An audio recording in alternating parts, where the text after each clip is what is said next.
sejam muito bem-vindos ao canal Direito Simples. E hoje nós vamos tratar de um assunto bem polêmico. Temos dois participantes mais que especiais. Um deles é o nosso querido Ivaldo. Desculpa, é Ivaldo, gente. Eu errando o nome do participante aqui. O nosso querido Ivaldo, aluno do campus de Guarulhos, né, da Uninove de Guarulhos, tá? O Ivaldo é casado, tem 40 anos, ele é artista plástico. Olha só que interessante, gente, gostei, viu? Muito bom, tem um povo culto, né? Aqui, gente, os participantes são demais. E o Ivaldo também, ele é uma pessoa que levanta bandeiras aí, né? A gente fez um breve estudo sobre o nosso colega e estamos sabendo aqui que os alunos lá de Guarulhos adoram quando o Ivaldo abre o microfone. Ele é um cara inovador, traz opiniões diversas aí sobre vários temas, gosta de expor a sua opinião. E eu quero aproveitar aqui este momento para trazer uma singela homenagem da sua turma de Guarulhos, Ivaldo. Tenho aqui uma mensagem. Sou meio suspeito para falar do Ivaldo, um cara inovador, motivador, ele sempre tem uma resposta pronta, um bom comentário, uma boa observação. Só agradeço poder ouvi-lo. Parabéns por ser diferenciado, meu amigo. A mensagem do Tiago de Bonito. Olha só, Ivaldo, gostei, hein? Fala aí pra gente, por que você escolheu o direito e como que é essa sua relação com a sua turma lá de Guarulhos? Perfeito, Elisa. Primeiro, agradeço a fala. Eu tento argumentar aquilo que eu penso, a maneira que eu vejo o mundo, a maneira que eu vejo as situações. E agora, dentro do direito, né, com uma base que acho que isso se torna natural, né, você começa a estudar o direito e você começa a buscar bases mais sólidas dentro dos seus argumentos.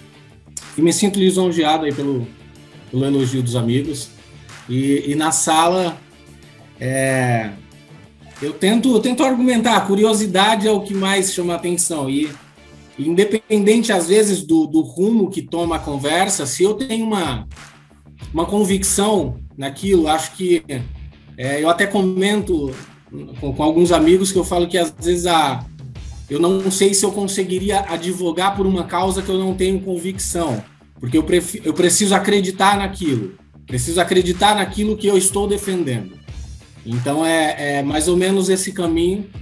E eu escolhi o direito, na verdade, eu até coloquei hoje, que eu acredito que o direito que me escolheu, que vem de uma ideia totalmente diferente, mas eu sempre gostei da ideia da argumentação, de defender meu ponto de vista, de defender aquilo que eu penso e acredito, como já disse antes. E aí eu vi que o direito, ele tinha muito essa... talvez daria um bom casamento. Porque casamento é isso, né? Afinidade, né? E aí eu me senti com essa afinidade com o direito e decidi encarar esse desafio quase aos 40 anos de idade e vamos embora, vamos ver aonde que vai dar. Costumo dizer que eu ainda não sei aonde eu quero chegar, mas estou caminhando, estou aprendendo muito, estou nos primeiros degraus, mas vamos caminhando e vamos ver onde vai dar. Show de bola. Obrigada, Ivaldo, novamente, por ter aceito o nosso convite. Você está no caminho certo. Vamos continuar aí contribuindo para o universo, né? Nós somos o futuro da nação, né? Então, eles precisam da gente. Então, a gente precisa realmente se dedicar muito e mudar a vida das pessoas. E, continuando aqui com as nossas apresentações, como eu disse, estou me sentindo aqui no interclasse do ensino médio. Dois participantes aí, peso pesado. Temos aqui o nosso querido e maravilhoso Denis Faustino, aluno do campus de Osasco. Ele está no 4º semestre de Direito. O Denis, ele tem 33 anos, é solteiro, entre aspas, viu, galera? Já vou até colocando aqui essa observação, que eu não sou obrigada. Ele é professor do ensino médio, então ele cuida aí da galerinha aí dos nossos baixinhos. Ele é formado em pedagogia e tem pós-graduação em psicopedagogia. É um cara inteligentíssimo, e eu, como aqui portadora porta-voz da sala do quarto semestre, né? Por ser representante de sala, então eu tomo a frente para fazer a singela homenagem ao nosso colega de sala. Recebemos muitas mensagens em relação ao Denis. Então, aqui eu quero expor para você, Denis, o carinho que nós temos por você. Você é uma pessoa incrível, humano, né? Isso é visível quando as pessoas que te conhecem ou que não te conhecem, têm o primeiro contato, conseguem identificar isso. Você é uma pessoa muito carismática, inteligentíssima, uma pessoa que tem somado conosco aí ao longo dos anos. Eu tenho uma amizade com você que eu quero levar para a vida, né, para fora do curso de Direito. É uma pessoa que a gente tem um carinho muito grande. Então, espero agregar muito no seu futuro como advogado, espero poder trabalhar junto com você e somar nessa carreira maravilhosa que você vem construindo aí. Seja muito bem-vindo ao nosso debate. Tá certo. Muito obrigado, viu, Beth, pelos elogios. Acabou alimentando bastante o meu ego. Todo mundo gosta disso, né? Vamos falar que não. A minha relação com a turma é muito boa. É melhor até do que eu esperava, porque depois de tanto tempo, pode dizer, voltar para fazer uma outra graduação, ter uma outra profissão, se recolocar no mercado de trabalho, foi um caminho completamente diferente do que a gente tem tomado até então. É difícil, né? Tem que ter coragem, um pouco de coragem, tem que ter vontade. Porque é muito mais fácil continuar no mesmo lugar, no meu ambiente confortável, onde eu já estou, né? Que é como professor. E eu escolhi o direito, na verdade, para ser bem sincero, mais profissões pessoais. Ao contrário do que a maioria das pessoas dizem, né? Que é para poder defender quem precisa, que é para poder ajudar as pessoas. Essa parte também, mas é mais como uma consequência, vai ser uma consequência do meu profissional, da minha formação, mas em primeiro momento foi sim para ter mais conhecimento dos meus direitos, por já ter precisado de algumas vezes do poder e às vezes não saber como estar com a situação, aonde recorrer, e eu sei que no país que a gente vive, na sociedade que a gente vive, conhecimento é importante, é uma ótima ferramenta para você poder se sobressair em qualquer situação.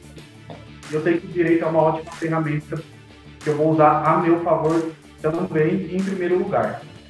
E quando eu escolhi, eu imaginei assim, que seria um estudo chato, eu achei que seria muito códigos e leis, mas me surpreendi com o conteúdo, eu vi que é completamente diferente do que eu imaginava, e conforme o tempo vai passando, eu vou gostando mais do direito. E a diferença dessa graduação que eu estou fazendo nesse momento para todas as outras profissões que eu já tive, outras escolhas, é que as outras vezes eu não meio que escolhi e acabei me frustrando porque eu achei que ia ser algo bom e acabei não gostando muito. E dessa vez eu achei que ia ser algo chato, maçante, porém eu estou gostando mais do que eu pensei que fosse gostar. E é isso. E vamos falar hoje sobre um tema bem polêmico, né, que divide opiniões aí no Brasil, que é a legalização do aborto. E antes dessas apresentações, nos bastidores, nós fizemos um sorteio e o aluno escolhido para começar esse debate é o Ivaldo. E o Ivaldo, ele terá 2 minutos aí para se posicionar sobre o tema. Olá, tudo bem? Mais uma vez, agradeço pelo convite, a participação, de poder debater um tema tão importante dentro de uma sociedade como o aborto, assim como outros temas, como o Estatuto do Armamento, assim como a legalização ou a discriminação das drogas. O aborto é um tema importantíssimo, né? E isso deve ser discutido dentro de uma sociedade para que possamos tomar ou achar um melhor caminho para uma solução dentro desse impasse que existe dentro da sociedade de legaliza, não legaliza, uma visão teológica, uma visão social. E a minha ideia, basicamente, já está claro aqui desde o início do debate, né, quando me convidaram, que o meu pensamento é contrário a legalização do aborto, não pelo o viés ou pela a ideia teológica da situação, porque geralmente quando vemos a defesa contrária da legalização do aborto, sempre ouvimos uma defesa baseada ou fundamentada na teologia ou na fundamentação cristã, e eu, particularmente, não tomo esse caminho da religião, do cristianismo, até mesmo porque, como cristão, eu sou cristão, e como cristão eu acredito que Deus nos deu a liberdade. Ele nos deu liberdade de decisões. Então, se nós tomarmos esse caminho do cristianismo, estaríamos tomando um caminho... Ivaldo, encerrou seu tempo. Demos um bloco no seu áudio, tá, meninos? Então é isso. Começou a falar sobre o tema, deu o limite, a gente, corta vocês. Bom, agora é a vez do Denis se posicionar sobre o tema. Fala aí, Denis. Então, eu sou a favor da legalização do aborto, e ao contrário do que muitas pessoas pensam e entendem, é bem contraditório o que eu vou dizer, mas por que eu sou a favor do aborto? Porque eu sou a favor da vida. E a gente, nós que somos a favor da legalização e a mulher que aborta, recebe um olhar muito discriminatório, muito repressivo da sociedade. Mas a gente precisa ver o lado bom disso.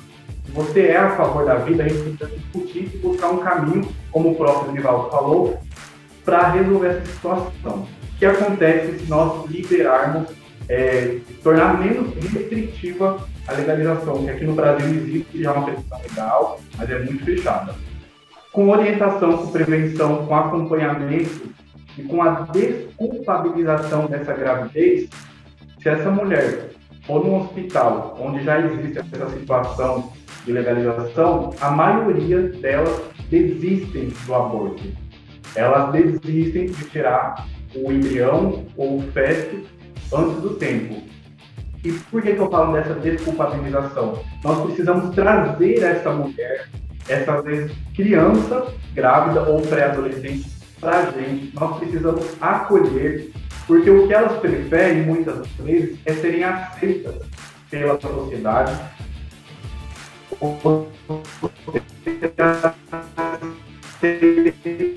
pela família, porque acontece engravidar antes do casamento, vai ser mãe solteira e não quer ficar falada, então ela opta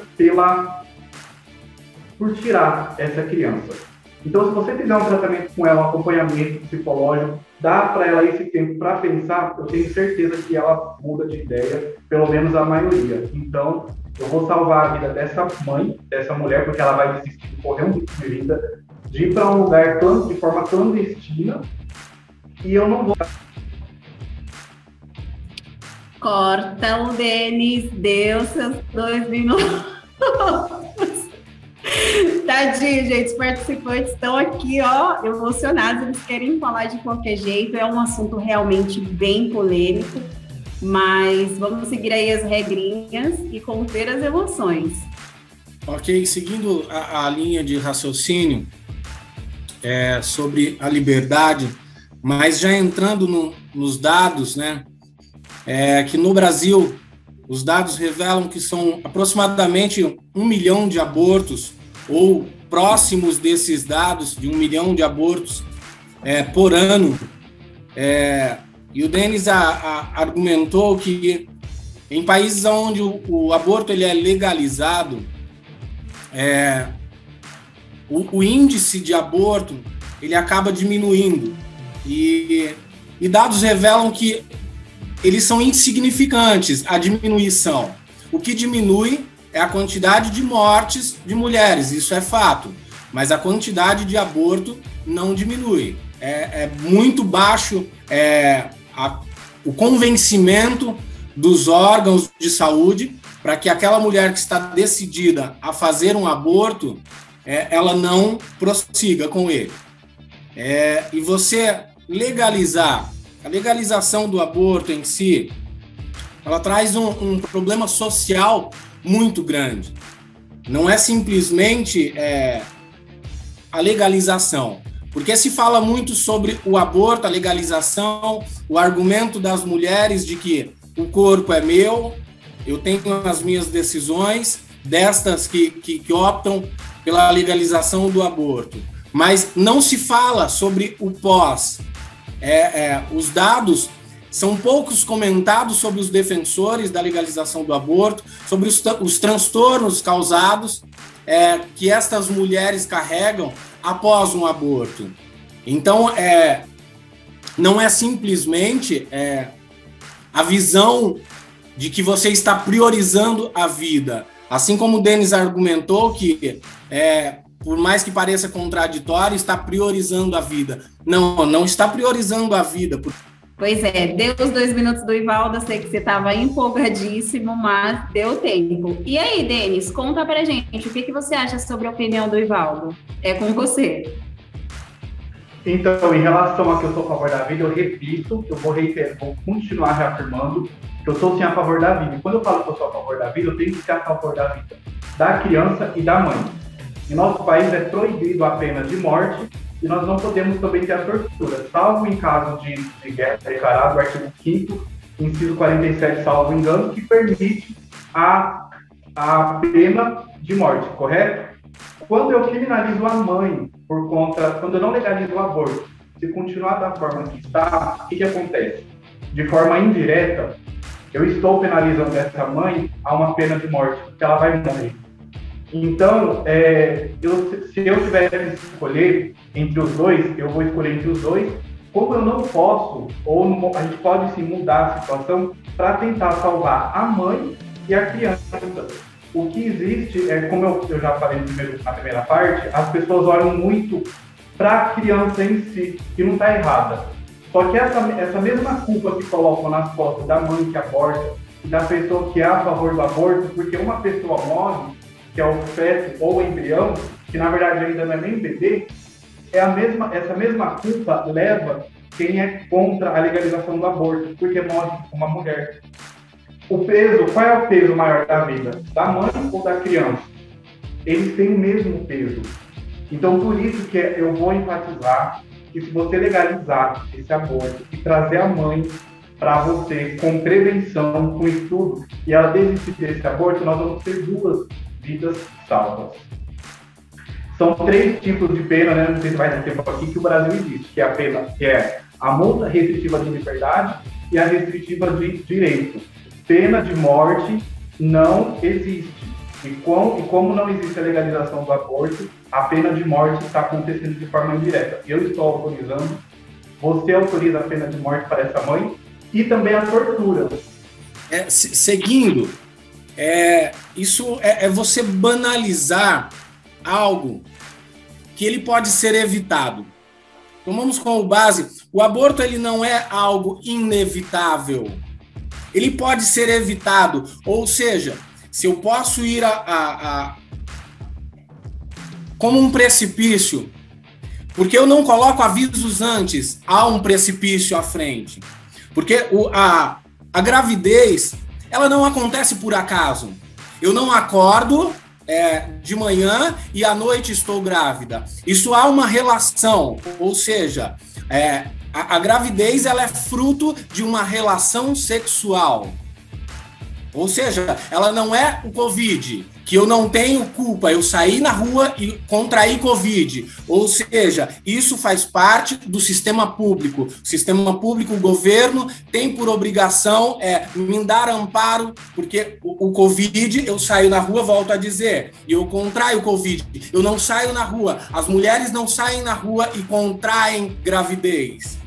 Ou seja, se eu posso evitar isso, e dados revelam que as mulheres que cometem aborto, se você for analisar, no ano de 2020, os dados revelam que o índice de aborto provocado, ou seja, o índice de curetagem por mulheres feita no SUS, ele caiu drasticamente. Os números revelam que, eu não vou citar aqui, senão meu tempo não vai dar para eu poder concluir minha fala, mas os números revelam que caiu drasticamente a quantidade de curetagem por mulheres relacionadas ao ano de 2019. Ou seja, as mulheres no ano de 2020, por conta de uma pandemia, não estavam saindo tanto, não frequentavam baladas e, por consequência, não engravidavam.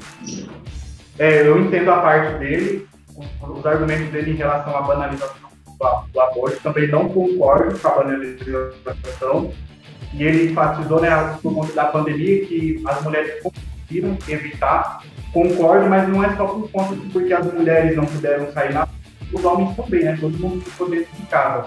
Até porque quando uma mulher fica grávida, a culpa não é dela sozinha. E outra coisa, fazer justiça não é fazer justiça. Como eu disse, né, em relação à pena de morte, também tem a tortura. A tortura em nosso país, ela não é permitida. De acordo com o Drauzio Varela, numa entrevista que eu assisti palavras dele, quando ele trabalhou no Hospital das Clínicas, muitas pessoas, jovens, adolescentes, de classe baixa, né, sem dinheiro, chegavam ao hospital precisando de ajuda, de serem atendidas, porque cometeram um aborto ilegal, né, e por conta disso chegaram com sangramento, então elas precisavam dar continuidade no processo. Se é ilegal, não é certo. Porém, o que os médicos faziam? Terminavam o procedimento dela sem colocar anestesia. A justificativa é porque ali eles não tinham o tipo de anestesia adequado para esse procedimento. E eles ainda acrescentavam que, se eles colocassem anestesia, a mulher não iria sentir dor e provavelmente depois voltaria para o hospital para poder fazer um outro aborto, para tirar outra criança. Ou seja, está usando a tortura como método de castigo por conta do aborto. Se a gente quer evitar e se quer continuar que não seja legalizado, a gente também tem que parar com essas penas de morte e com essa tortura. Porque o que eu falo novamente assim, olham muito para a criança, para o bebê e para o feto, e que levou também essa criança. Saiu o som? Está me ouvindo? Qual é o motivo também que levou essa criança, essa pré-adolescente, a abortar, a procurar um hospital? Então, só criminalizar não faz uma...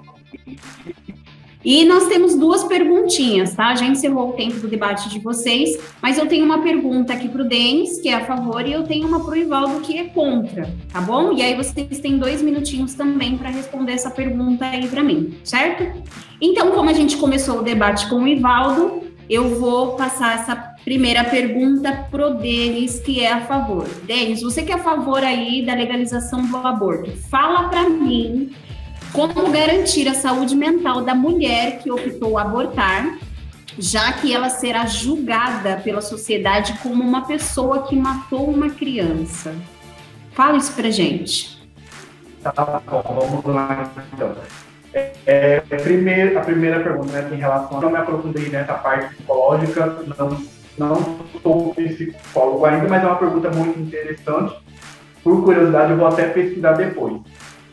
Como que vai ficar na parte dela ser julgada pela sociedade? O que tem que mudar agora, né? Vou abrir aqui um parênteses, é a sociedade que tem que parar de julgar a pessoa pelas suas escolhas. Não estou falando agora nesse momento só por conta do aborto, mas a sociedade não tem que julgar. E segundo ponto, o que eu faço no médico ou deixo de fazer é particular meu. Essa mulher não precisa falar depois para todo mundo que ela cometeu um aborto. E matou uma criança? Não, ela não matou uma criança. Criança é depois que nasce. Até a 9ª semana, ainda é um embrião. Depois da 9ª semana, passa a ser um feto, e é um feto até o momento que essa criança nasce. O que eu já me perguntei também para poder ser a favor do aborto é em que momento que surge a consciência. E dependendo da resposta, é o que faz a pessoa ser a favor ou contra o aborto. A partir da 13ª semana é quando começa a ter alguns sinais cerebrais. Isso não quer dizer que a pessoa tem a capacidade, né, o feto ali, tem a capacidade de refletir, de pensar. E quem fala isso não é só eu, é Livette Glover, eu não tenho certeza se é assim que pronuncia, mas ela é uma estudiosa do Reino Unido, pesquisadora. Então, é a partir praticamente dos 3 meses de uma semana que começam alguns sinais no cérebro. Não quer dizer que ele sinta, que ele pensa, que ele reflita. É apenas um embrião. Acho que está respondido. Com relação à pergunta que foi feita ao Denis sobre os transtornos psicológicos dessas mulheres, há estudos que revelam que os transtornos causados por mulheres que provocam o aborto são inúmeros. Mulheres que provocaram aborto são mais suscetíveis à ansiedade e à depressão, e até mesmo ao suicídio. Então, são inúmeros os casos. Tem um estudo feito com 100 mulheres pelo hospital daqui de São Paulo, com 100 mulheres que a maioria delas, 3 meses após provocarem o aborto, estavam ansiosas, depressivas e suscetíveis ao suicídio. Então, isso fica muito claro, de que não é simplesmente o Estado legalizar o aborto, e o que ele falou com relação à penalização da mulher, o Estado contribuir para que essa mulher, de certa maneira, ela vai ser penalizada por ela mesma.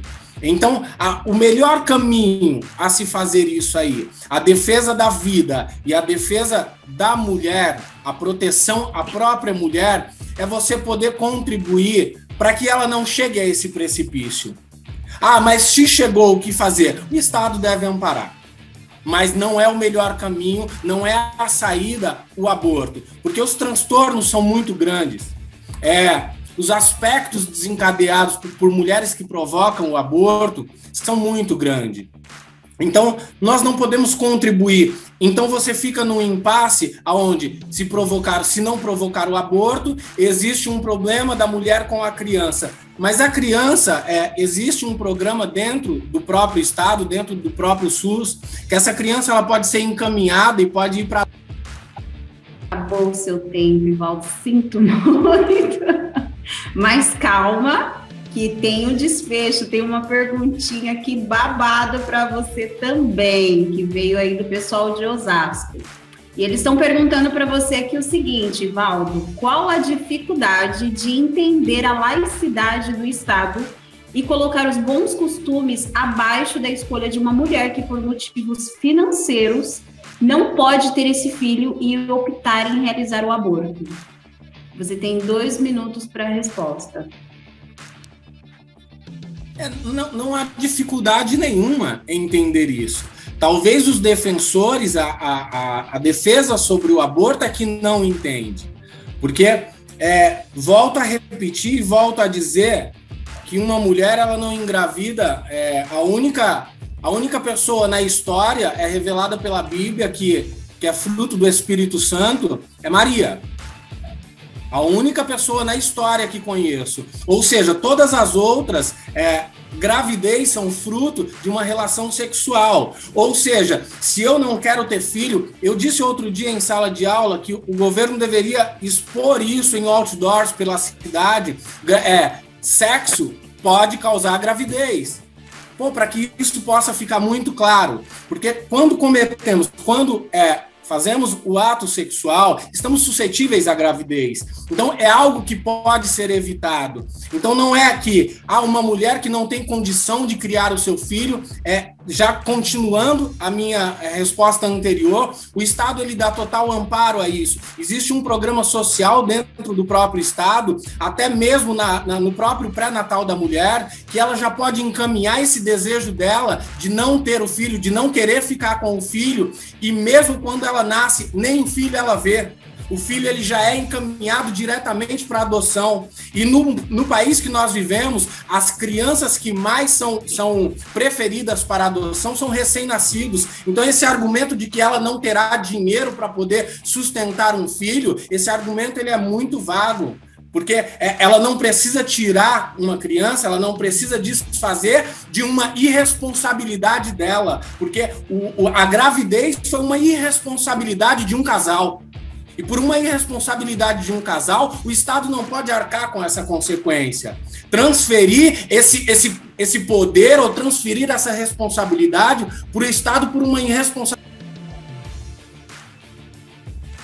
Então, eu concordo com o que ele disse, né, em parte, mas é por conta ele falando da legalização, de não legalizar por conta da criança. Eu volto que tudo bem, se continuar da forma que está, apenas com estupro, essa mulher, independente da legalização ou não, ela vai sofrer a pena de morte ou a tortura. Então, não teremos nem o feto e nem a mulher, que já está na sociedade, que já existe, de certa forma, que já contribui, que já paga os seus impostos, que é um ser que já está aí, mas nós vamos continuar por qual motivo? Pelo simples fato de continuar culpabilizando a mulher por culpabilizar. A questão de legalizar o aborto não é só legalizar o aborto em si, e vai todo mundo fazer filho só posso fazer, vou fazer porque eu posso abortar. Não, é com conscientização, é com prevenção. Prevenção não é o que existe hoje, só em época de carnaval, mostrar a camisinha e falar que é o que a gente tem que usar. Não é na escola como é ensinado que só fala sobre o sistema reprodutor. Tem que ser falado das consequências da gravidez, com orientação, com métodos contraceptivos mais modernos, porque mesmo usando a mulher pode engravidar e ela não querer depois ter essa criança, e sendo legalizado, ela vai buscar um médico, ela não vai sofrer e não vai perder sua vida. Caso contrário, vamos continuar perdendo o feto e a mulher. Maravilha, maravilha. Gente, adorei esse debate com vocês aí. O legal de tudo isso, o bom da gente abrir essa oportunidade de debater um assunto bem delicado que é a legalização do aborto, é que nos tira da zona de conforto e nos traz a obrigação de pensar, de ir atrás da informação, de pesquisar sobre números, de conhecer a forma como o Estado atua diretamente nesses assuntos, né? E isso acaba se tornando um dever de casa, né? Principalmente para nós, estudantes de direito. Ir atrás da informação, ver como realmente tudo funciona, como os responsáveis atuam diretamente, né, na saúde dessas pessoas, não somente das mulheres que optaram ao aborto, mas também na questão legal dos direitos dessas crianças que foram abortadas e das crianças que também foram tentativas de aborto que não deram certo, né? E, por consequência, acabam vindo ao mundo com deficiência. E é legal tudo isso, a opinião dos dois, é algo que faz a gente realmente pensar. Eu estou muito feliz, né? Nós do Direito Simples estamos muito felizes de ter recebido vocês dois aqui como participantes do quadro Fogo no Parquinho. Foi bem produtivo, foi bem caloroso. Espero ter a oportunidade de gravar outros temas com vocês também, né? Vamos lá, Denis, quais são suas considerações finais sobre o tema? As minhas considerações finais é que se a pessoa é contra o aborto por conta da vida da criança, então, se for a favor da vida, concordo, mas eu convido essas pessoas a entenderem, a estudar um pouco mais sobre o assunto e perceber que sim, com a prevenção, com a legalização, a orientação e a desculpabilização, diminui-se o número de abortos de mulheres que vão buscar o meio ilegal para isso. Como eu falei, a maioria dos países do hemisfério sul, todinho, a legalização do aborto ela é menos restritiva, ao contrário do que acontece aqui no país. Eu posso citar a Holanda como, por exemplo, é um país onde menos as mulheres buscam o aborto.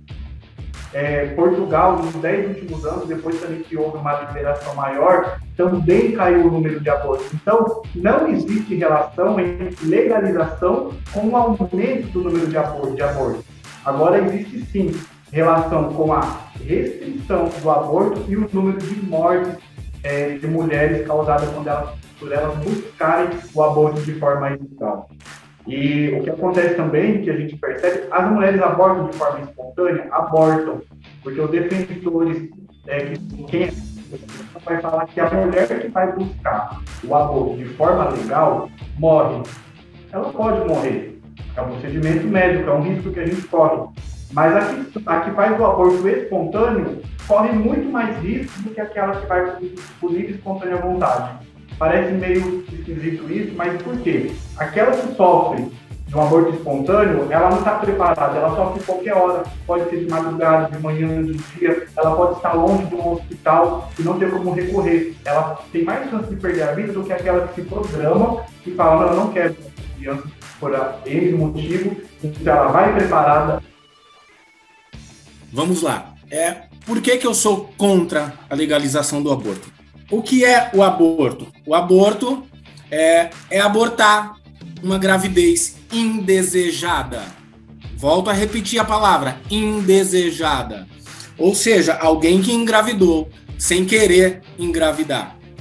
Mas nós temos métodos que evitam uma gravidez. Ou seja, no Brasil, a gravidez indesejada chega a 55,4% de gravidez indesejada.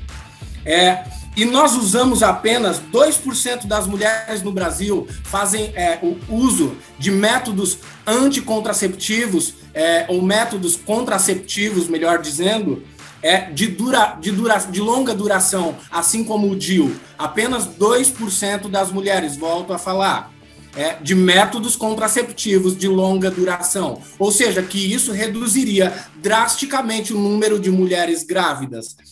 Em países como os Estados Unidos, em St. Louis, a redução da gravidez indesejada chegou a 75%. No Reino Unido, o número de gravidez indesejada chegou a 36% das mulheres depois de contrair, depois de usarem.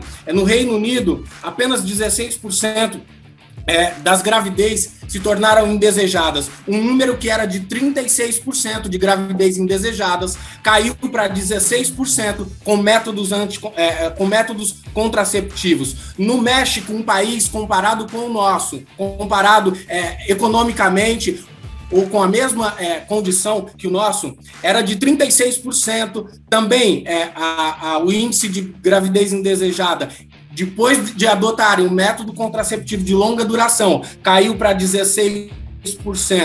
Então, ou seja, o governo não deve legalizar o aborto, mas... Gente, mais uma vez, muito obrigada pelo carinho de vocês, muito obrigada por ter aceito o convite. Espero tê-los aqui novamente em outras oportunidades. E é isso, galera. Muito obrigada a todos que participaram. Não esquece de dar o seu like nesse vídeo e curtir e se inscrever no nosso canal. E aproveite também para curtir a nossa página no Instagram, que é @direitosimples.ofc. Uma grande tarde ou uma grande noite, para você, não sei o horário que você está vendo esse vídeo. Um grande beijo e até a próxima!